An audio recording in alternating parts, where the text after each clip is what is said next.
Hey, coming off the back of Hairspray, you probably could have picked any movie you wanted to do and had a green lit. Why Bedtime Stories? How did it become attached? I guess that's true. I think I don't think I knew that coming off of Hairspray. The reason that I did, I think there are a couple of compelling reasons. Number one, Disney has been one of my most ardent supporters, and they've really stuck with me through everything, and they've encouraged me.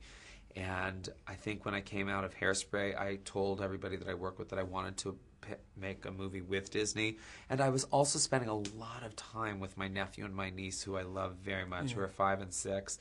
And, you know, I was reading to them a lot. And this script really connected with me because I found it, you know, the encouragement of the child imagination and taking care of kids was something that was really true for me in my life at the time.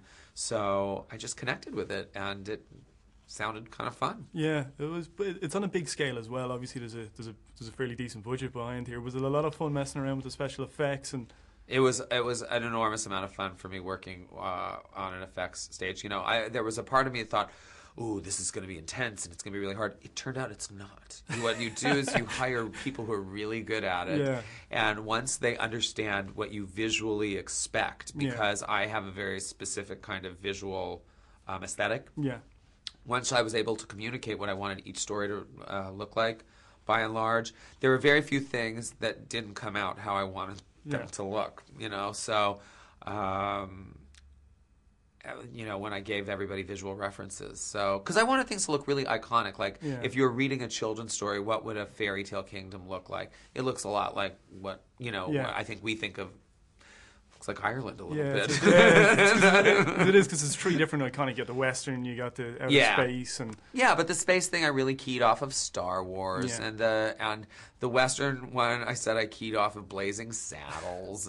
And you know, I didn't get to go to Arizona or Texas or anything like that to shoot that. So, you know, and listen, everything was shot in Los Angeles. So I think we did pretty good for all of that.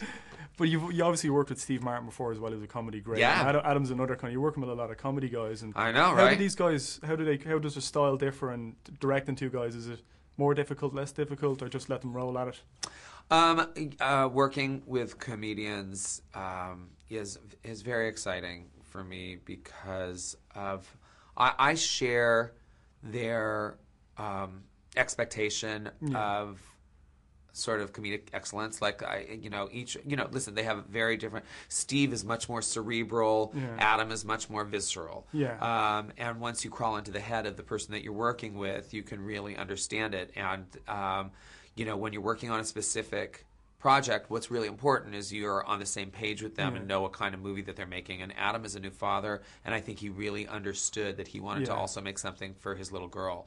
And so in joining the Disney family, you know what you're getting into. You know, you're not out there to go and do titty twisters. And, you know, I was going to say, people. The still because Tim Hurley, he obviously came on board and rewrote the script. Is there because that's to inject Adam's humor there? Do you think that's important for his audience as well? I think it's really important to keep Adam's humor alive, but it's literally vintage, perfect Adam, but without swearing, sexual inference, or violence. You know, which, you know, people are like, well, what is that with Adam? It's like, it's the same funny. It's exactly the same. It just doesn't have. Just take out those jokes, but it's all there. You know, Adam still is that everyman who's in a fish out of water and just in crazy situations. It's just Disney. Disney. But there's a lot of rumors going around about Hairspray too. Rumors going around that John Waters has written a treatment. Is this true, or is there anything happening? It is true. He wrote a treatment, and there's stuff in it that's absolutely brilliant. There's stuff in it that is insane. You know, we are excited because we're going out to writers now to try to make it a real cohesive piece, and it's just all coming together. But you've got something else coming up before that with Steve Martin, or are you gonna shoot? No, this thing I'm doing with Steve Martin is on the shelf right now. I have a couple other things that I'm doing before then. I'm producing a lot of things before then. We're doing a new Step Up 3D, which is fun because it's 3D, so you'll be in the middle of the dance numbers. We have the Zac Efron movie 17 again coming out. We are making a movie with Miley Cyrus that's based on a Nicholas Sparks book that hasn't been published yet that's coming up. We're doing a movie with Anne Hathaway called The Fiancé. doing another movie called Going the Distance. I'm making a big action adventure fantasy movie. There's a lot coming up for me. You've got an awful lot coming up. Are you juggling all these different movies? Dude, I don't know how I'm going to do it all, but next year is going to be very busy. I'm trying. I got to entertain, and it seems like we're trying to entertain everybody on every level. It's good, but I think the world needs that right now. I think that we need a little escapism, and definitely. You know. Well, I really enjoyed the movie. Thanks a million for talking to us, Adam. Thank you very much. Thanks again. Have a good day. You too.